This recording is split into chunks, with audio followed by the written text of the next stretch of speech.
पीछे जो बच्चे खड़े हुए हैं, अगर मेरी आवाज वहां तक आ रही है तो बस 5 मिनट के लिए शांत हो जाओ सब लोग और ध्यान देना। आदरणीय प्रधान आचार्य महोदय, निदेशक महोदय, शिक्षकगण और मेरे प्यारे छात्र छात्राओं, आज हम यहाँ पर एकत्रित हुए हैं 78वां स्वतंत्रता दिवस मनाने के लिए। बहुत ध्यान से मेरी बातों को सुनना, पीछे तक पूछ लूंगा भी क्लास में मैं सारी बातें। मैं एक प्रश्न करता हूं आप लोगों से, क्या हमारे वीरों ने इस दिन के लिए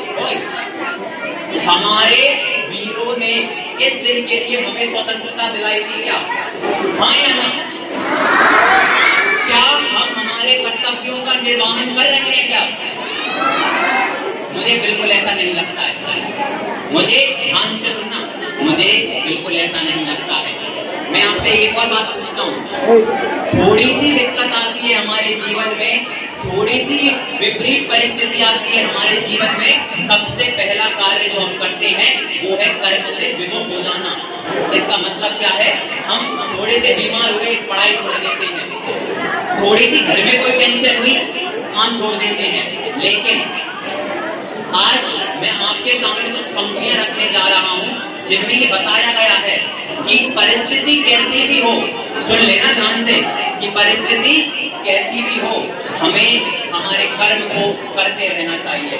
अगर यही परिस्थिति में राम भगवान कहते कि कौन जाए 14 साल के वनवास के लिए, तो एक आम राजा बन के रह जाते, मर्यादा पुरुषोत्तम राम नहीं बनते।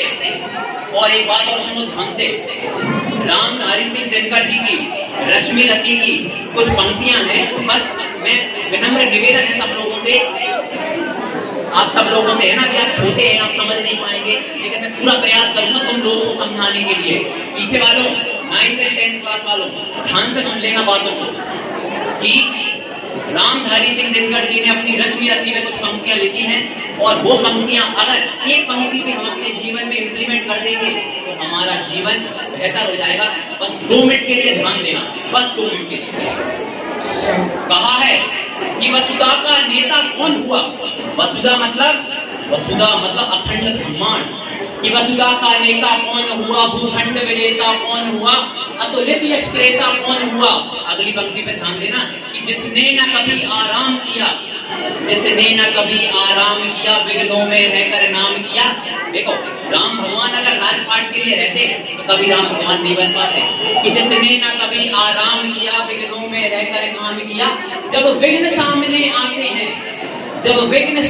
आते हैं सोते से हमें जगाते हैं, और मन को मरोड़ते हैं पल पल, तन को झंझोरते हैं पल पल, सतपथ की ओर लगा कर ही जाते हैं हमें जगा कर ही। वाटिका और वन एक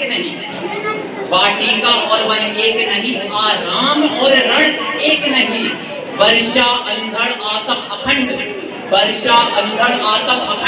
पौरुष के हैं साधन प्रचंड। वन में प्रसून तो खिलते हैं, बागों में शालिना मिलते हैं। आप लोगों ने देखा होगा, जंगल में आपको पुष्प दिख जाते हैं, जंगल में आपको फूल दिख जाएंगे, लेकिन कभी भी बानों में जो गार्डन होते हैं उनमें आपको साल के वृक्ष नहीं मिलेंगे। कि वन में प्रसून तो खिलते हैं, बागों में शालिना मिलते हैं। कंकरियां जिनकी सेज सुगर, छाया देता केवल अंबर, और विपदाएं दूध पिलाती है, आंधी लोरियां सुनाती है। जो लाक्षागृह में चलते हैं, सुनिएगा बच्चों, आप लोगों के लिए जो 10th क्लास वाले बच्चे हैं, कि जो लाक्षागृह में जलते हैं वही सूरमा बनते हैं। अगर आज आप मेहनत कर रहे हो, परिश्रम कर रहे हो, एक ना एक दिन आप जरूर चमकोगे। कोई नहीं रोक सकता आपको। कि जो लाक्षागृह में जलते हैं वही सूरमा निकलते हैं। बढ़कर विपत्तियों पर छाजा, मेरे किशोर मेरे ताजा, जीवन का रस जाने दे। थोड़े समय के लिए जो डिस्ट्रैक्शन है, सोशल मीडिया है, इंस्टाग्राम है, इसे थोड़ा त्याग दो। 6 महीने बस मेहनत कर लो, उसके बाद में जो करना है वो करना। कि जीवन का रस जाने दे, तन को पत्थर बन जाने दे। तू स्वयं तेज भयकारी है, क्या कर सकती चिंगारी है, क्या कर सकती चिंगारी है।